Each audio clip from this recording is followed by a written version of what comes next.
writer's log number 2. I ran into a huge snafu. It's not that funny, but it is funny now. But yeah, I'll be telling you about this snafu that I ran into. I know, I just started writing and already a snafu. But hey, isn't that what writing seems to be? Welcome, writers. I'm Autumn Bardot, and we've got writing log number 2 here. So, what did I get done this week? You may be surprised, or not, because this is all about complete honesty, real life, everything. This is what I did last week. I went on a 3-day getaway, a much needed 3-day getaway with some friends. And so even though I took my iPad with my document on it and my notes, I didn't open it up. I mean, I opened up the iPad, which I'll tell you about later, but I didn't actually open up the manuscript or even look at the notes. I didn't feel like it. Honestly, I just didn't feel like it. I was too exhausted. That's the truth. Too exhausted. My brain just didn't want to look at it. And I was also working on thumbnails from the previous week. Thumbnails are those kind of covers, or almost like a book cover that you see on YouTube's. It's the picture, usually in a face going, whatever. And I was working on redoing all of my 116 thumbnails. So that's kind of more a little bit mindless as I kind of do it. And I was able just to do it on the iPad Pro. So that was really cool.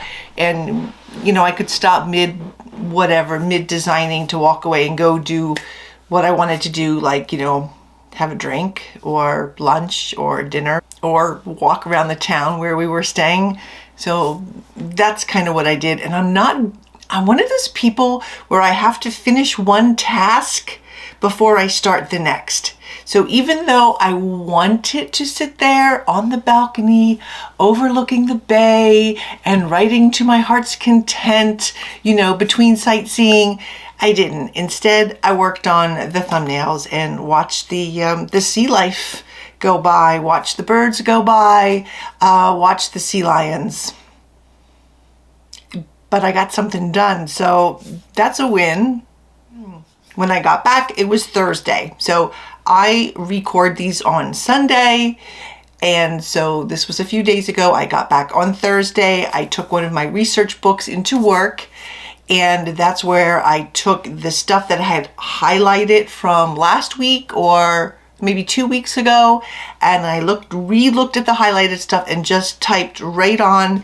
Once again, I used my iPad, just typed right on a Word document on my iPad, things that I thought were relevant. But what I've learned either from, school, university, my master's classes, whatever, teaching, is that when you take notes, what I do is it's a short note. Sometimes it's just taken right from the text. I always put the text name, I usually abbreviate it, and the page number. That way, when I am writing and I come, and I need that, or I usually, inevitably, I need more. I'm like, wait, what? So that way I can go to my notes, go right to the book and page number, and bam, it's already highlighted. So I am creating that list. That's a pretty mindless task. So I did that during my lunch hour on Friday, not Thursday, because I had too much to do at work. So my lunch hour was like a working lunch hour of grading and answering emails. When I got home Friday night, I'm usually pretty tired. Yeah, I know I just had a 3-day trip, but I was still Friday tired. I thought, okay, I'm just going to go do this. But then I decided, I'm not going to take these notes that I highlighted in the book and put them in a Word document when I get home, because that's such kind of like a mindless activity for me. I can probably just do that at lunch while I'm eating. So I can be eating, I can be scrolling, I can be listening to a podcast and then typing notes down in the iPad. So I thought that's what I'm going to save that for. I have to maximize my time. So for me, that is going to be the best use of my time. Mindless activities for when I'm multitasking or doing other things, not when I'm home and can actually get on my computer and have some like good thinking time. I usually make a chart of all of the information, but at this point, I don't know if I have enough information. I'm only about 1/2 through making notes on the first book. So we'll see if that information can even be categorized, because it's all about the same thing, but we'll see. I will look over my notes, and if I can put them in different places, or if I can categorize them, I will. But at this point, I'm not even really sure yet. It's just like a 1.5 pages of notes at this point. So what was my big snafu? Oh, the big snafu, huge, set me back. I was just like, oh no, this can't be happening. Oh no. So the snafu happened on Saturday. Saturday morning. Great way to start the morning. This room. So I opened up my computer and I was looking for my setting chart for The Impaler's Wife, which is the same time frame and setting and geographic location as the book I am currently writing. So I said, I will just open up and look at my setting chart. I'll maybe make I'll copy it over. I'll just make a second copy and, tweak things as I need to. And I went on the computer and then I realized I wrote The Impaler's Wife 3 computers ago. And somehow I didn't have a chart. And then I thought, did I even make a chart? I mean, there was so much information for The Impaler's Wife. How did I not make a settings chart? How did I not make a chart? So I came up here to this very room and I have a file cabinet over there. And I pulled open the file cabinet because I used to I do my research, and if there's a lot, and sometimes I just print things off. It kind of depends on the amount of research that I have. And I found all of the research that I had for The Impaler's Wife. And there's some books back there as well on medieval clothing and medieval times and medieval everything. And so these were the other notes. And I thought, oh, maybe when I wrote The Impaler's Wife, I hadn't even created my chart system yet. Maybe there was no chart. And maybe because I had the next book that I wrote, which was Dragon Lady, that chart I have. It's an extensive chart. And I thought maybe that's why I started making charts, was because when I needed information, I just kept flipping through this and was getting frustrated because it was taking me longer to find the information, so that it was accurate. And I was wasting valuable time that I don't want to waste. So that was the snafu. I didn't have what I thought I had. I thought I had a very extensive setting chart. And by setting chart, I'm just going to kind of read to you what is in my charts, okay? Let me find it here.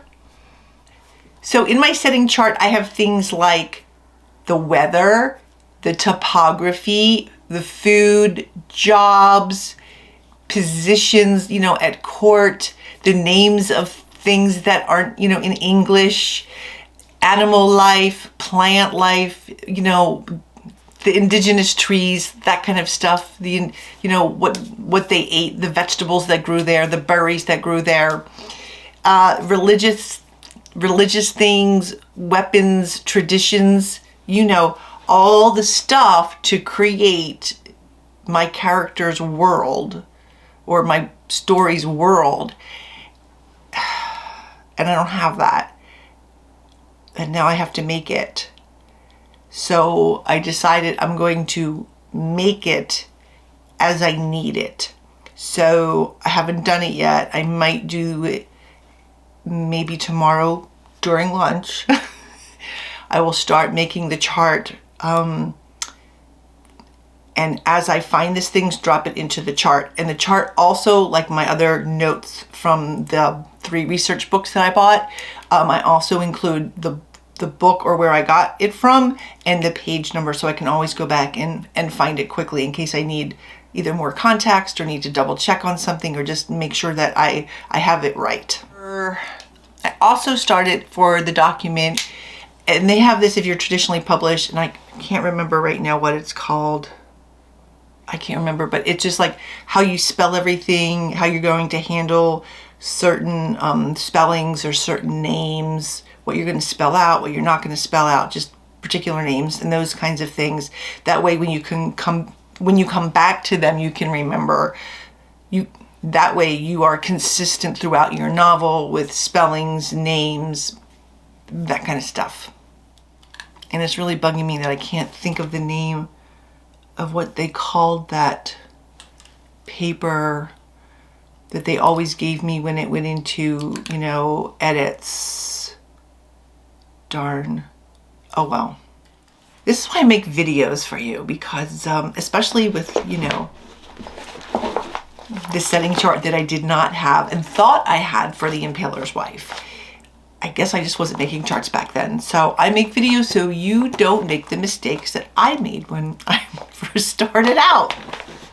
So after dealing with that, or coming to terms with that, I should say, on Saturday, I did some errands, but then I had like a really nice chunk of time, maybe 3 hours, that I said, you know what, I'm not going to mess with these charts. I'm not going to like reread my medieval books that are like over there somewhere. I want to write. I want to like write this story. This story wants to get out. So I started writing, and I wrote about 1,000 words. So right now I have about 3,000 words. I had 2,000 from when I started like 8 months ago, and then I had to put aside for a bunch of projects I was doing. And so I wrote another 1,000, which I thought was pretty good, because in between those 3 hours that I had, I did laundry, I folded laundry, I emptied the dishwasher, I made some coffee, I played with the dog, you know, I opened mail, that kind of stuff. So, but I like to get up and move around. I feel like when I get up and move around, you get the blood flowing a little bit. So I'll like write for maybe 20 minutes, then I'll get up and do something. But while I'm doing the thing, it's like in my head. So then when I come back down, I'm like, bam, just start writing again. I'm also wondering how I'm going to squeeze in an extra hour or just an hour of writing time, because I need to. Otherwise this novel will never get written. I work full time. My commute is horrible. I live in California, and rush hour is 24 hours a day. So there is no not rush hour. So it will take me anywhere from 45 minutes to an hour to go, like, I think it's 12 miles, something ridiculous like that. So I'm like, it's a little bit draining when you sit in traffic. So where am I going to get that time? I come home, I walk the dog, have a snack. Probably shouldn't have that snack, but I need that snack. And I should probably not, well, I decided not to watch the news. It's really just the same old stuff anyway, and kind of depressing. So if I get rid of the news before dinner, then I will have another solid hour. And I'm like, yay, if I can do that. And I will let you know in the next writer's log number 3, if I manage to do that, if I actually manage to not turn on the news and actually sat down for a good hour before starting to make dinner. If I can do that, if I have a good solid hour of writing time a day, I think that might work. Now, here's the thing.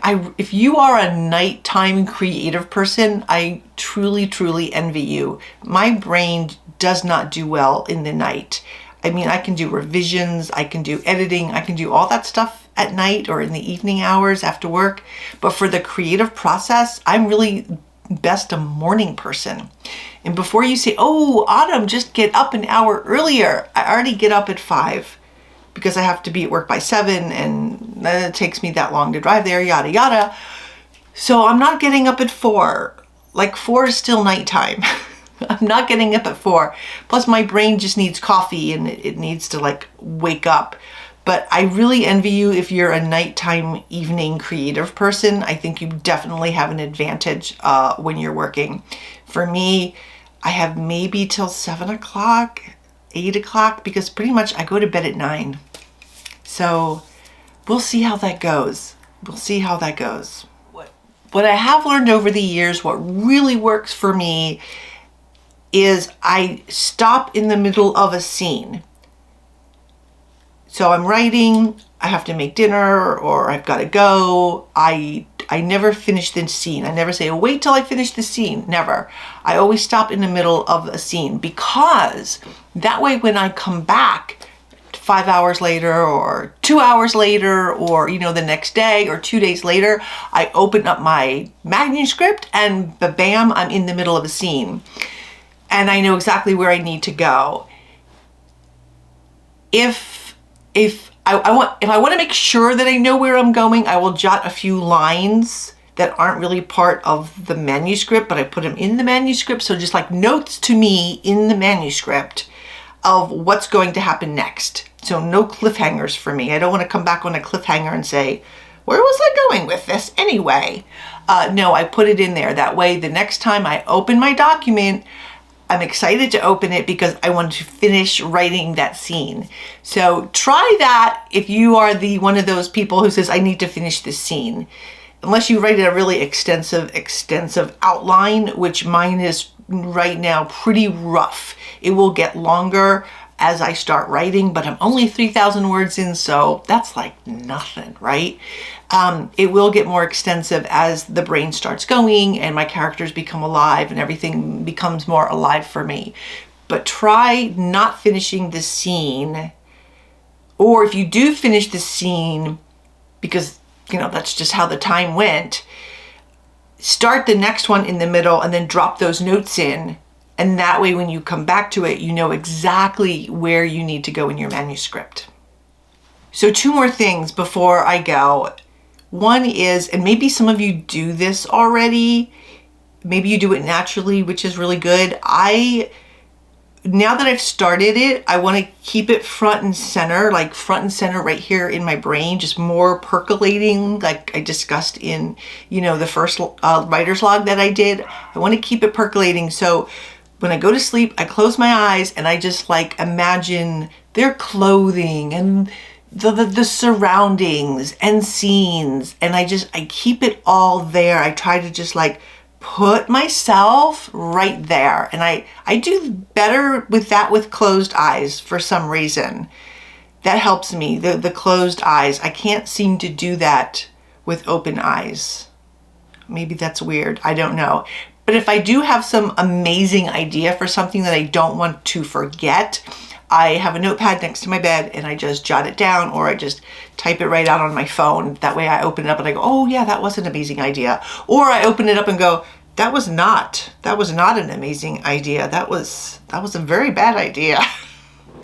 So that helps me keep it front and center and then be excited and eager to open it back up, to maintain that energy to keep writing, because I don't have 8 hours a day to write. I do take my iPad Pro to work. It's nice, small, compact, and I do have my manuscript in there, so I kind of bounce back and forth between this and my Mac. Maybe I just should do it exclusively on here. I don't know. Anyway, see, I'm just talking to you like this is how I think. Maybe I should do that. But if I'm at work and, I am a teacher, I wouldn't say there's downtime because there's always students, but sometimes they're doing something and suddenly you get a flash of something that comes to you. I can open up my iPad, I put it right in the document, and then I don't lose it, because invariably I'm afraid of losing something. Do I use all the ideas? No. I would say I use most of them though, because you're just ooh, I need to do this in here. Ooh, this character would be cool, or this needs to happen, and I don't want to lose it. So I write it and I put it right into the document. And as I'm writing, sometimes I'll think of something for the end, and it just goes at the end of the manuscript, whatever the last words are. So as I'm writing, it just keeps going down and down and down. If I need to know where I'm going, I just scroll a little bit and there's all my great ideas. And then I can start weaving them in. So I don't like my ideas to escape. And I think that's probably an issue that you have, especially if you work full-time. Escaping ideas. Working is really cutting into me living my best writer's life. Oh well. So that's it for writer's log number 2. I'm actually really surprised I started writing. I had plans this weekend for getting all the charts together, for creating like an extensive character chart and really honing in on my outline and my chart with all of my my animals and my food and the weapons and all of that, and it didn't materialize, and I decided to put that aside, to do that during lunch, and to just focus on the writing, and I'm glad I did. I thought for me 1,000 words wasn't bad for a couple hours. I was excited about that. Especially I wasn't geared up for it. When the story wants to come out, I'll let it come out. That's it for today. Thanks for watching. And remember, writers, to dream, create, and embrace. Bye-bye.